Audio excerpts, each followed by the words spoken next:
Bueno, buenos días. No mucho más de lo que ha dicho Patricia. Simplemente decir que para nosotros la presencia del secretario de Seguridad era muy importante. Por lo menos en el caso particular mío, creo que el gobierno tiene una táctica de interferir en la acción de la justicia. El primero que trató de interferir en esta causa con la acción de la justicia fue el secretario de Seguridad, que a los pocos minutos de habernos enterado de la muerte de Nisman ya declaró de que había sido un suicidio. Esa es una manera de interferir en la justicia. El gobierno, con todas las hipótesis que ha alargado a la calle, que se mató, que lo mataron, que se suicidó, que fulano, que mengano, son acciones tendientes a la confusión y a tratar de interferir en la acción de la justicia. Los jueces y los fiscales son permeables, como cualquier ser humano, a estas interferencias. Nosotros lo que estamos pidiendo es que se deje de interferir en la justicia y que dejen que la justicia investigue el crimen. Nisman estaba averiguando una causa probada, y esto tiene que quedar muy claro. El encubrimiento está probado por la ley. El gobierno argentino en el año 2013 capituló frente a Irán, dictó una ley que liberó a quienes habían atacado a nuestro país a través del atentado a la AMIA. No fue un atentado contra la comunidad judía, fue un atentado contra el país. Estaba probado que el gobierno había liberado a los sospechosos en un acto increíble e inconstitucional, porque le habían sacado una causa a la justicia y habían creado una comisión especial que nunca se formó. Lo que Nisman averiguaba era cuáles habían sido las causas de esa capitulación. Por eso lo mataron. La causa AMIA mató a Nisman y hay que dejar... de las instituciones. Pensemos que Bernie no tuvo empacho en las primeras horas de haberse conocido la muerte de Alberto Nisman, hacer una conferencia de prensa y ya prácticamente tejer una hipótesis respecto de lo que había sucedido en el departamento del fiscal Alberto Nisman, violando el secreto de sumario, claro está, y diciendo que todo indicaba que se trataba de un suicidio.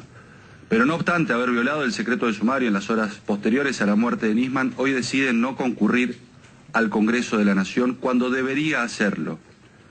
Porque si bien es cierto que la responsabilidad judicial va a ser juzgada por la justicia, la responsabilidad política tiene que ser determinada por este Congreso de la Nación.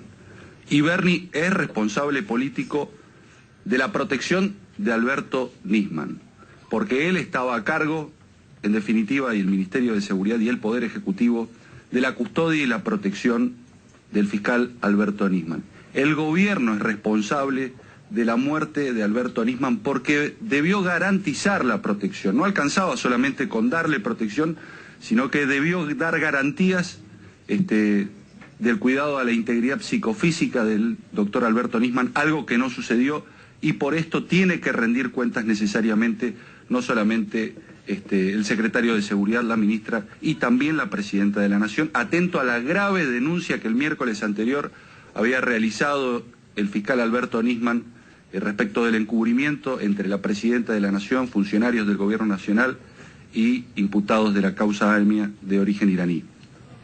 Pero además, la responsabilidad de Sergio Berni no solamente se ciñe a los momentos y a los instantes anteriores respecto de las garantías que debía dar la custodia para preservar la integridad psicofísica del fiscal Alberto Nisman, sino que también la responsabilidad de Berni va en los momentos ulteriores, posteriores, cuando se hace presente en la Torre Le Parc, en el departamento del doctor Alberto Nisman. Y esta era una de las dudas y uno de los interrogantes que hoy teníamos para preguntarle a Sergio Berni, si concurría aquí a la Comisión de Legislación Penal. Pero si no nos contesta a nosotros, al menos será la justicia, o quizás tenga la suerte el periodismo de hacerle esta pregunta para que se la conteste.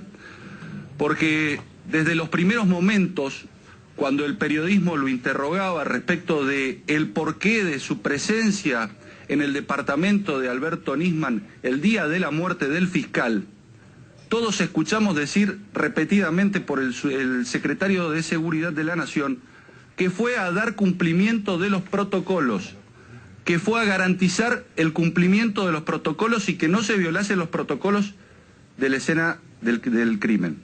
Bueno, esto no es cierto, esto es falso, esto es mentira, porque con solo revisar los protocolos que el propio Ministerio de Justicia y Derechos Humanos de la Nación, a través de la Subsecretaría de Política Criminal del Programa Nacional de Criminalística, que estableció un manual de procedimientos para la preservación del lugar del hecho y la escena del crimen del año 2011, en la página 18 de ese protocolo, establece claramente qué es lo primero que se debe constatar, en la página 19, perdón, en el capítulo 4, cuando habla de las medidas a adoptar ante la existencia de personas heridas o fallecidas, y cuando menciona qué es lo primero que se debe hacer, es constatar la presencia de signos vitales. Y esto no se hizo. Esto es, Bernie violó los protocolos que dice haber ido a garantizar a la escena del delito. Entonces estas y muchas otras preguntas que tienen que ver con la actuación anterior por parte de las preguntas del diputado de la Unión Cívica Radical, Luis Petri. Vamos a hacer una pausa en Todo Noticias bien breve y volvemos enseguida.